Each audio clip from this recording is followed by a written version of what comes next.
Hi friends, welcome to market news. Friends, మీకు ఈ video నచ్చితే లైక్ చేయండి, కామెంట్ చేయండి, షేర్ చేయండి, సబ్స్క్రైబ్ చేయండి. Thank you. ఫ్రెండ్స్, మనం ఈ వీడియోలో బీటీఎస్టీ ట్రేడ్ అంటే ఏందో తెలుసుకుందాం.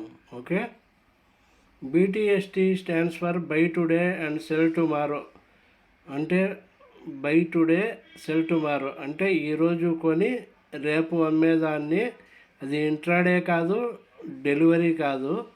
ఓకే, ఇంట్రాడే కాదు, డెలివరీ కాదు. మామూలుగా డెలివరీ కిందకి వస్తుంది, అయితే సెటిల్ కాదు. అది T+1 డేకు సెటిల్ అవుతుంది.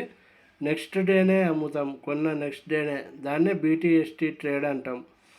Okay, purchase shares on one day and sell them on the next day for a profit without the shares being reflected in the trader's demat account. మనము transaction చేసి ఈరోజు by చేసి plus 1 day రేపు transaction, ఈరోజు plus 1 day తర్వాత demat అకౌంట్లోకి shares వస్తాయి. అలా కాకుండా డిమాట్ అకౌంట్లోకి ఇంకొక రోజు ఉంటే డిమాట్ అకౌంట్లోకి పోతాయి, వస్తాయి షేర్స్. దానికి ముందే ఈరోజు కొని రేపే అమ్మేస్తే దాన్ని బీటీఎస్టీ ట్రేడ్ అంటాం. కొంచెం ప్రాఫిట్ వస్తానే అమ్మేస్తారు. గ్రాఫ్స్ చూసుకొని ట్రేడర్స్, బీటీఎస్టీ ట్రేడర్స్ తక్కువలో కొనేస్తారు, వెంటనే రేపు ప్రాఫిట్ వస్తానే రేపే సెల్ చేసేస్తారు. ఓకే, డిమాట్ అకౌంట్లోకి వెళ్ళక ముందే షేర్స్, దాన్నే బీటీఎస్టీ ట్రేడ్ అంటారు. దిస్ ఈ the things to keep in mind for BTST trading అంటే candlestick chart pattern analysis, buy at previous resistance level, breakout and sell before stock reaches the next resistance level. అంటే technical అనాలిసిస్లో candlestick chart pattern ఉంటుంది, దాన్ని analysis చేస్తారు traders.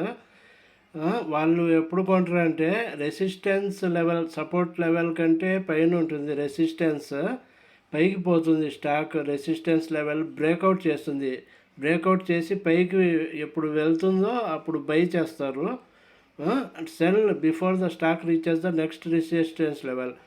ఒక resistance level దాటుకొని దాటిన వెంటనే బై చేస్తారు. ఇప్పుడు దాని తర్వాత ఇంకో రెసిస్టెన్స్ లెవెల్ ఉంటుంది కదా, ఆ రెసిస్టెన్స్ లెవెల్కు రీచ్ అయ్యే లోపే అమ్మేస్తారు. ఓకే, దాన్నే అట్లా బై చేస్తారు ఒక్క రోజులో. అంటే ఈరోజు కొంటారు, రేపు అమ్మేస్తారు. ఈరోజు కొని ఈరోజే అమ్మేదాన్ని ఇంట్రాడే అంటాము. ఈరోజు కొని 2 డేస్ తర్వాత అంటే డిమాట్ అకౌంట్లోకి వెళ్తాయి షేర్స్. ఈరోజు కొని రేపే అమ్మితే బీటీఎస్టీ ట్రేడ్ అంటాం. ఈ క్యాండిల్ స్టిక్ చార్ట్ ప్యాటర్న్ చూసి breakout levels, resistance level, breakout levels చూసుకొని బై చేస్తారు. నెక్స్ట్ బ్రేక్అవుట్ లెవెల్ వచ్చేలోపు అక్కడ రెసిస్టెన్స్ ఉంటుంది కదా, రెసిస్టెన్స్ లెవెల్ నెక్స్ట్ దాన్ని రీచ్ అయ్యే లోపే అమ్మేస్తారు. Okay, put a stop loss for minimising risk. మనము స్టాప్ లాస్ పెట్టుకోవాలి. ఇప్పుడు 100 రూపీస్ దగ్గర కొంటే 97 రూపీస్ ఒకవేళ తగ్గింది అనుకో స్టాక్, 97 వరకే, 3 రూపీసే లాస్ రావాలి ఒక్కో షేర్కు. 3 రూపీస్ అట్లా, లేదా 5 రూపీస్. 100 రూపీస్ ఒక స్టాక్ ఉంటే మనము 3 రూపీస్ పెడితే, 3 రూపీస్ కాడ స్టాప్ లాస్ పెడితే మనము అది ఎగ్జిక్యూట్ అయిపోతుంది ఆర్డర్. స్టాప్ లాస్ ఇంకా ఎక్కువ లాస్కి పోదు. 3 రూపీస్తోనే లాస్తోనే అక్కడ మినిమైజ్ అయిపోతుంది, తగ్గిపోతుంది. లేకపోతే ఎక్కువ 10%, 20% పడవచ్చు, బ్యాడ్ న్యూస్ వస్తాయి స్టాక్ మార్కెట్లో ఒడిదుడుకులు ఉంటాయి కాబట్టి ఏ బ్యాడ్ న్యూస్ వచ్చినా, ఏ స్టాక్ మార్కెట్లో ఒడిదుడుకులు ఉంటే స్టాక్ మార్కెట్లో ఎక్కువ స్టాక్స్ నష్టపోతాయి.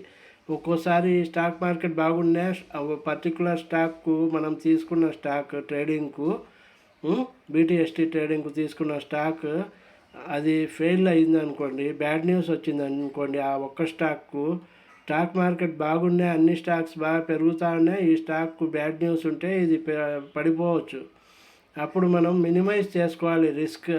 100 రూపీస్ దగ్గర కొంటాము, 103, 104, 105 అట్లా వస్తే ఒక్కో షేర్కు 105 అంటే 5 రూపీస్ ప్రాఫిట్. తగ్గితే లాస్ వస్తుంది. ఎన్ని షేర్లు కొంటాము ఇంటూ మల్టిపుల్స్ కదా. 3 రూపీస్ తగ్గింది అనుకోండి, 97 అయింది అనుకోండి, 3 రూపీస్ ఇంటూ ఒక 100 షేర్స్ కొన్నామనుకోండి, 300 లాస్ తోనే పోతుంది మనకు. లేకపోతే 10% అంటే 100లో 10% అంటే 90 అయిపోతే 10 రూపీస్ లాస్ ఒక్కో షేర్కు. 10 ఇంటూ 30 స్టాక్స్ 3000 అయిపోతుంది అప్పుడు. ఓకే ఓకే అట్లా లాస్ అయిపోతుంది మీకు. అందుకు మినిమైజింగ్ రిస్క్ కోసము స్టాప్ లాస్ పెట్టుకోవాలి ఈ ట్రేడ్స్కు. Okay. Invest in liquid stocks అంటే మీరు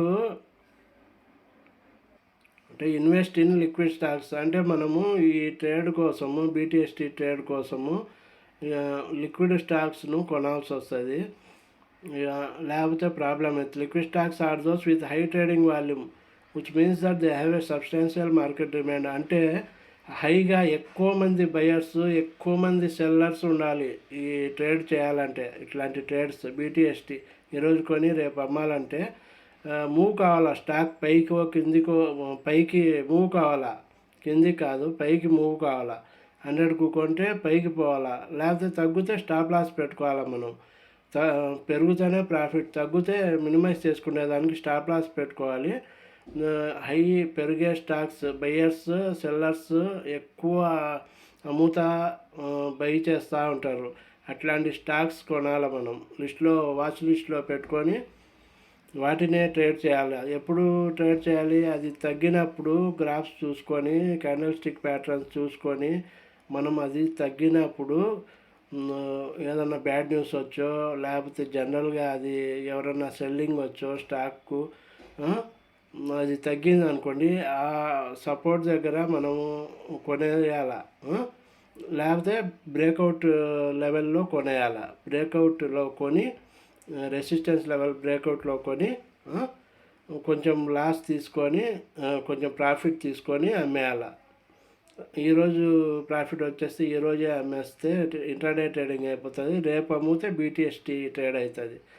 రేపు పెరిగింది అనుకోండి, ఈరోజు తగ్గినప్పుడు కొంటాము, రేపు మార్కెట్ ఓపెన్ అయిన తర్వాత వెంటనే పెరిగితే వెంటనే మీరు సెల్ చేసుకోవచ్చు. వెంటనే లిమిట్ ఆర్డర్ పెట్టి సెల్ చేసేయండి మీరు. ఓకే. అప్పుడు కరెక్ట్ మీరు అనుకున్న దగ్గర అప్ అండ్ డౌన్ అవుతూ ఉంటుంది. స్ట్రైక్ ప్రైస్ లిమిట్ ప్రైస్కు టచ్ చేస్తే వెంటనే, లేకపోతే మార్కెట్ ఆర్డర్లోనే అమ్మేయచ్చు తొందరగా. లిమిట్ ఆర్డర్ పెడితే మీరు అనుకున్న రేట్లో అంత ప్రాఫిట్లో ఉంటారు మీరు కరెక్ట్గా. లేకపోతే మార్కెట్ ప్రైస్ పొరపాటున వెంటనే తగ్గిపోయింది అనుకోండి, సెకండ్స్లోనే మీరు లాస్లో అమ్మాల్సి వస్తుంది ఒక్కోసారి. ఎక్కువ హై మూవింగ్ స్టాక్స్లో అట్లే ఉంటుంది. అందుకు నేను అయితే లిమిట్ పెడతాను. ఓకే. లిమిట్ పెట్టేస్తే అప్ అండ్ డౌన్ కొంచెం లేదు ఆ రేంజ్కు రాలేదనుకోండి, ఇంకా కొంచెం తగ్గించుకుంటా లిమిట్ ప్రైస్ ప్రాఫిట్. లిమిట్ అయితే పెట్టాలా, లేకపోతే మీకు ఎంత అమ్ముడుపోయిందో వెంటనే సెకండ్స్లో అమ్ముడైపోతుంది మార్కెట్ ప్రైస్లో. ఓకే. అందుకు లిమిట్ ప్రైస్ పెట్టుకోండి. స్టాప్ లాస్ పెట్టండి. అమ్మేటప్పుడు లిమిట్ ప్రైస్ పెట్టండి, స్టాప్ లాస్ పెట్టండి కొన్న తర్వాత. ఓకే. లాస్ వస్తే అక్కడ లిమిట్ అక్కడే కట్ అయిపోతుంది, చిన్న లాస్తోనే పోతుంది. ఓకే. సబ్స్టాన్షియల్ మార్కెట్ డిమాండ్ అంటే look out for major events that will impact the stock market. Stock మార్కెట్లో మంచి మంచి ఈవెంట్స్ జరుగుతూ ఉంటాయి. ఏదన్నా గుడ్ న్యూస్ వచ్చింది అనుకోండి, రేట్లు తగ్గించిండ్రు ఇంట్రెస్ట్ రేట్లు అంటే గుడ్ న్యూస్ అది మార్కెట్కు. అప్పుడు మీరు వెంటనే కొన్ని స్టాక్స్ ఏవి హైలో పోతున్నాయో అవి చూసుకొని మీరు అవి హైలో పెరిగినవి మళ్ళీ తగ్గుతాయి ఎప్పుడన్నా, అప్పుడు అవి వెంటనే మీరు క్యాచ్ చేసి ఆ రెసిస్టెన్స్ లెవెల్ బ్రేక్అవుట్ అయితేనే వెంటనే కొనేసి నెక్స్ట్ డే అమ్మేయచ్చు. లేకపోతే మార్కెట్ ఈరోజు సాయంత్రం కొనేసి రేపు మార్నింగే అమ్మేయచ్చు వెంటనే. వోల్టాలిటీ ఎక్కువ ఉంటుంది మార్నింగ్ 9:15 to 10 లోపు. ఆ వోల్టాలిటీలో అప్ అండ్ డౌన్ అయితే స్టాక్స్ తగ్గినవి ముందే కొనిపెట్టుకొని ఈరోజు ఈవినింగ్ 3కు అట్లా రేపు అప్ అండ్ డౌన్లో హై లిక్విడ్ స్టాక్సే కొనాలా. రేపు మార్నింగ్ 10 లోపు 9:30 నుంచి 10 లోపు 9:15 నుంచి 10 లోపే అవి అమ్మేయాల. అప్ అండ్ డౌన్లో మీరు ప్రాఫిట్ బుక్ చేసేయాల. దాన్నే బీటీఎస్టీ ట్రేడ్ అంటారు. ఓకే. అట్లాంటి మూమెంట్లు చూసుకొని వార్ తగ్గిపోయింది అనుకోండి, ఉక్రెయిన్ రష్యా అట్లాంటివి, ఆ, అప్పుడు గుడ్ న్యూస్ కదా అది. ఏదన్నా న్యూస్ వస్తే అప్పుడు మార్కెట్ బాగా అప్ మూవ్కు వెళ్తూ ఉంటుంది. అప్ మూవ్కు పోయినప్పుడు మీరు డౌన్ కొంచెం తగ్గినప్పుడు కొని రేపు అమ్మేయచ్చు అట్లాంటి stocks. Okay. BTST. Some events include mergers. Company merge అవుతా ఉందనుకోండి, 2-3 కంపెనీలు ఒకటే కంపెనీగా మెర్జ్ అయితే, political uncertainties, shift in government పాలసీలు షిఫ్ట్ అయినా, అన్ఎక్స్పెక్టెడ్ ఎర్నింగ్స్ రిజల్ట్స్ వచ్చినా, చేంజెస్ ఇన్ ఇంట్రెస్ట్ రేట్స్ వచ్చినా, ఇవి అప్ అండ్ డౌన్ అవుతూ ఉంటాయి మార్కెట్లు. ఆ స్టాక్స్ కానీ స్టాక్స్లో కానీ పర్ఫామ్ ఒక్కోసారి బాగా చేస్తే ఒక్కోసారి బాగా చేయవు. ఆ మూమెంట్లో మీరు క్యాచ్ చేయాలి. ఆ రేట్ తగ్గినప్పుడు వోలటైల్ స్టాక్స్ను తగ్గినప్పుడు కొనేసి వెంటనే రేపు మార్నింగే అమ్మేయాల. అది బీటీఎస్టీ ట్రేడ్ అవుతుంది. కొంచెం ప్రాఫిట్తో, లేకపోతే ఒక్కోసారి ఎక్కువ ప్రాఫిట్ కానీ రావచ్చు, ఒక్కోసారి స్టాప్ లాస్ హిట్ కావచ్చు. ఓకే. ఒక్కోసారి కొంచెమే ప్రాఫిట్ రావచ్చు. రేపే అమ్మేస్తే మనం ఇంకో స్టాక్స్ కొనుక్కోవచ్చు. అట్లా ట్రేడింగ్ చేసుకోవచ్చు. Okay. Okay, thank you friends. ఇది BTST trade. Thank you. Bye.